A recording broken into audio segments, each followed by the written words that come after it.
On October 9, 2025, the world woke up to a startling announcement from President Ibrahim Traoré of Burkina Faso. In a bold and unconventional move, he declared that 1.2 million rabbits would be released into the nation's vast desert regions. At first glance, it sounds like a whimsical experiment, but behind this shocking strategy lies a profound vision to restore barren lands, secure food sources, and empower local communities. Burkina Faso has been grappling with years of relentless desertification. Fertile lands have hardened, rivers have receded, and villages are emptying as families migrate to urban centers in search of water and work. Traditional methods of soil restoration, involving expensive machinery, were financially impossible for this struggling nation. Yet Traoré dared to ask what if nature itself could be the agent of transformation. The announcement stirred global curiosity. Skeptics questioned the feasibility. Local communities watched with cautious hope. Could this daring initiative actually change the trajectory of Burkina Faso and serve as a blueprint for sustainable development across Africa? If you believe that Africa's awakening has already begun, subscribe now and stay with us to uncover the full story behind President Traoré's audacious plan. This is not an ordinary story, and what happens next may redefine a nation's future. On October 9, 2025, standing before local media in Komali, President Ibrahim Traoré of Burkina Faso revealed a plan that immediately captured global attention. He announced that 1.2 million rabbits would be released across 100,000 hectares of arid land. Currently, only about 5% of this area was cultivable. The goal was ambitious: to restore soil fertility, improve water retention, and transform the desert into productive farmland without relying on costly machinery that Burkina Faso simply could not afford. This initiative was not just a symbolic gesture. The rabbits, acting according to their natural instincts, would dig burrows, aerating the soil and creating channels for air and moisture. Over time, hardened ground could be softened, water infiltration would improve, and new plant life could take root. By using nature itself, Traoré envisioned a sustainable low-cost solution to a problem that had long plagued the country. Beyond environmental restoration, the project promised significant social and economic benefits. Thousands of local residents would be employed in overseeing the rabbits, planting vegetation, managing water resources, and maintaining newly fertile land. This dual approach, restoring the environment while creating livelihoods, aimed to stabilize rural communities and reduce migration to cities. The announcement immediately sparked debate both within Burkina Faso and internationally. Some experts were skeptical, calling the plan unconventional and risky. Others hailed it as a pioneering approach that could set an example for other nations struggling with desertification. Locals, however, expressed cautious optimism, participating in early preparations with hope that their efforts would bear fruit. While the world watched with curiosity and doubt, Traoré emphasized that this was not a short-term experiment. The plan was designed to produce visible results over the coming years, potentially securing food sovereignty, increasing water resources, and revitalizing entire communities. But the release of millions of rabbits was just the beginning. The full impact of Traoré's plan, its climactic developments, international reactions, and the stakes for both society and politics would unfold in ways that few could predict. The morning of October 9, 2025 was unlike any other in Burkina Faso. Citizens gathered around radios, televisions, and social media feeds as President Ibrahim Traoré stood before the cameras announcing his bold initiative, the release of 1.2 million rabbits into the nation's desert lands. His voice carried authority and conviction, and he stressed that this was not a whimsical gesture, but a calculated step to restore the country's parched soils, secure livelihoods, and ensure food security for generations. Traoré described the challenges that Burkina Faso faced: decades of desertification, failing crops, and rural depopulation. Fertile soil had turned to hard, cracked earth, rivers had receded, and villages were left abandoned. Urban migration had intensified, leaving rural communities struggling to survive. Traditional interventions involving heavy machinery were financially impossible for the government, which was already constrained by limited resources and infrastructure. By choosing rabbits, Traore introduced a natural low-cost method of land restoration. The rabbits would dig burrows, aerating the soil, creating channels for water and nutrients, and preparing the land for vegetation growth. Locals were assigned vital roles in monitoring the rabbits, planting seedlings, and maintaining water channels. Community involvement not only provided employment, but also fostered a renewed sense of ownership and pride in the land. The announcement triggered a storm of debate within Burkina Faso. Some citizens were skeptical, fearing that the rabbits might damage existing crops or escape control. Others were captivated by the vision of turning deserts into fertile fields and saw it as a symbol of national resilience and ingenuity. Schools and local organizations quickly incorporated educational programs to teach young people about environmental stewardship and sustainable agriculture. Emotionally, the nation experienced a roller coaster shock at the unconventional method, hope for long-term benefits, and cautious optimism as people began actively participating in the project. The narrative reinforced Traoré's image as a decisive, forward-thinking leader, willing to take bold steps to secure the nation's future. The announcement immediately resonated beyond Burkina Faso's borders. International media outlets were stunned rabbits, as agents of ecological change was an idea that challenged conventional thinking. Some Western news organizations questioned the feasibility, suggesting it might be a political spectacle rather than a sustainable solution. Experts raised concerns about the potential ecological consequences, including the spread of disease, the rabbits' interactions with local wildlife, and the risk of unforeseen environmental impacts. Yet others recognized the innovative approach. Scientists studying desertification and sustainable agriculture noted that this method aligned with ecological principles observed in other countries, where certain animals were used to naturally improve soil structure. The plan's low cost and scalability drew attention particularly for regions in Africa and the Middle East facing similar environmental challenges. American think tanks and media outlets focused on Burkina Faso's broader context. They highlighted how Traoré's strategy reflected the country's resourcefulness, addressing food insecurity and climate challenges in a novel way. Analysts debated whether such natural interventions could reduce dependence on foreign aid, enhance local resilience, and inspire similar initiatives across Africa. Meanwhile, African neighbors watched closely. If successful, the project could become a model for sustainable development, blending ecological science with practical governance. For many, Traoré's bold gamble represented not just a local solution, but a symbol of African ingenuity and leadership. The emotional impact on the global audience was significant. Skepticism mixed with admiration as viewers recognized the high stakes and the audacity of attempting such a transformative project. For Burkina Faso, this moment positioned the nation and its president as pioneers, willing to challenge norms to achieve lasting change. While the world debated the viability of this unprecedented initiative, the social and political consequences within Burkina Faso began to unfold, revealing a deeper narrative about empowerment, national identity, and the true cost of bold leadership. The implementation of President Ibrahim Traoré's Rabbit Initiative quickly moved beyond theory into action, bringing tangible changes to rural communities across Burkina Faso. Villagers were assigned responsibilities that ranged from monitoring the rabbits to planting seedlings and managing water channels. This engagement created a sense of ownership.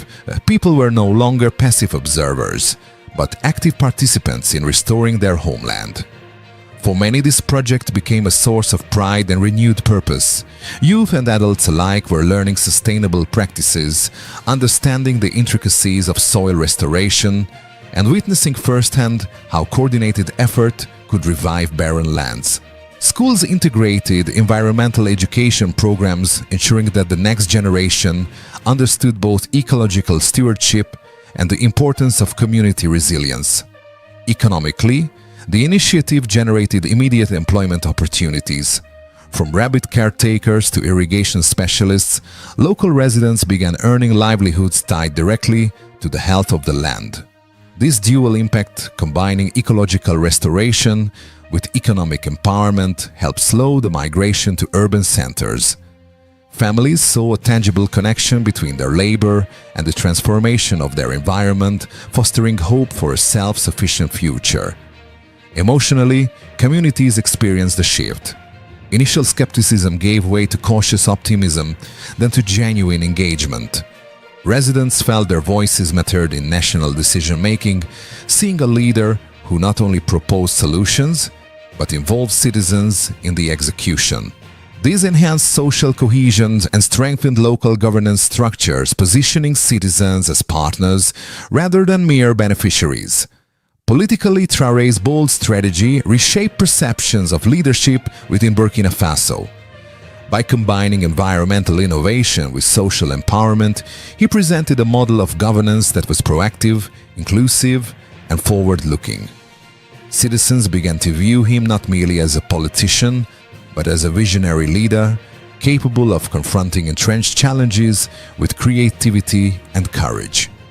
The project also solidified Traoré's domestic legitimacy.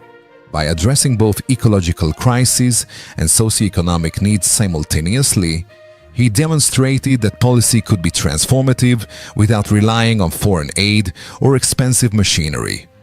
His direct engagement with communities reinforced the narrative that leadership required action, presence, and trust. Internationally, the project positioned Burkina Faso as a laboratory for innovative low-cost solutions to desertification and food insecurity. Neighboring countries observed closely, with some contemplating similar ecological interventions. Traoré's initiative sent a clear message: African nations could devise homegrown solutions to address pressing environmental and economic challenges without waiting for external assistance. Yet the political risks were equally high. Failure to control the rabbits, unforeseen ecological consequences, or lack of visible progress could erode confidence in his administration. Traoré's strategy balanced bold experimentation with calculated governance, demonstrating that visionary leadership often carries high stakes, but also the potential for profound national transformation. The narrative emerging from Burkina Faso was one of resilience, empowerment, and strategic foresight. Citizens and observers alike were witnessing the creation of a new paradigm where social engagement, environmental stewardship, and political leadership intertwined to shape a nation's future. As the local population began seeing the first tangible results, the international community, and especially observers in the United States, started evaluating how such a natural, cost-effective approach might influence regional strategies and global perceptions of African leadership. In the United States, President Ibrahim Traoré's announcement on October 9, 2025, immediately captured the attention of media outlets, policy analysts, and environmental think tanks.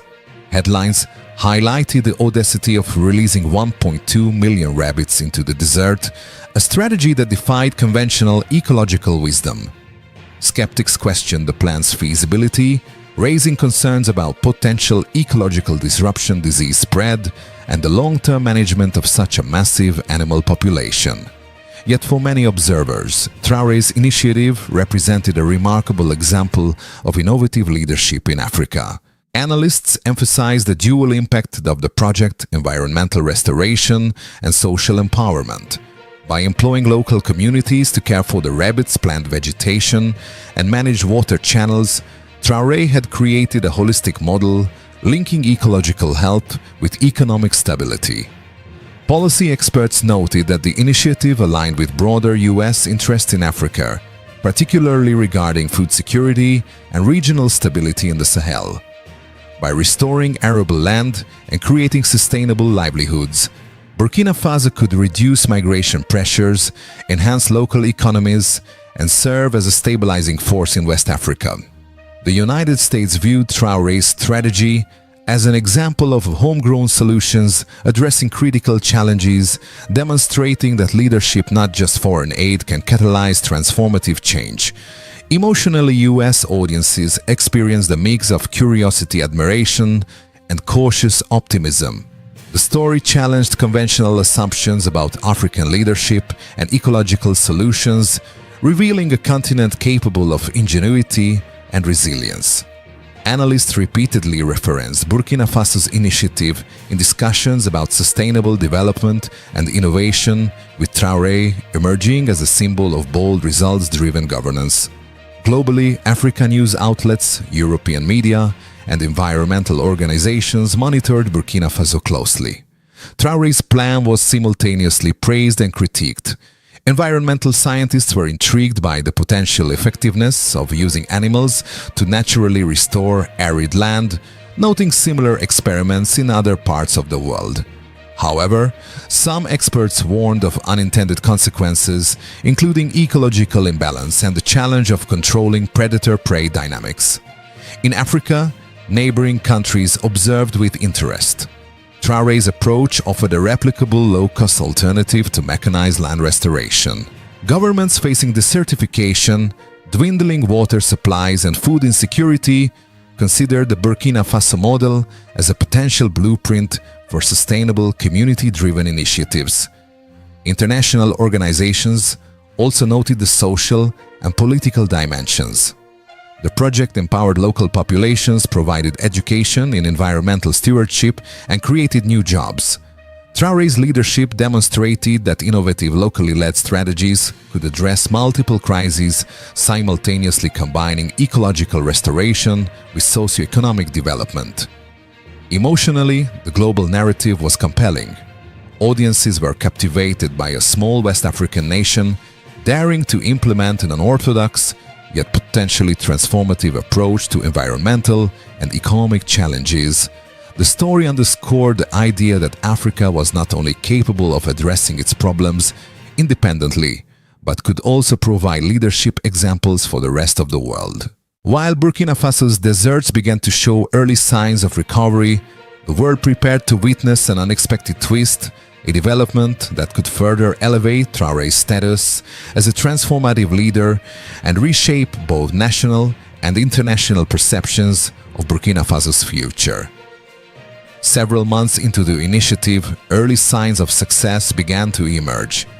The rabbits had dug countless burrows across the 100,000 hectares of desert, softening the hardened soil and creating channels for water infiltration.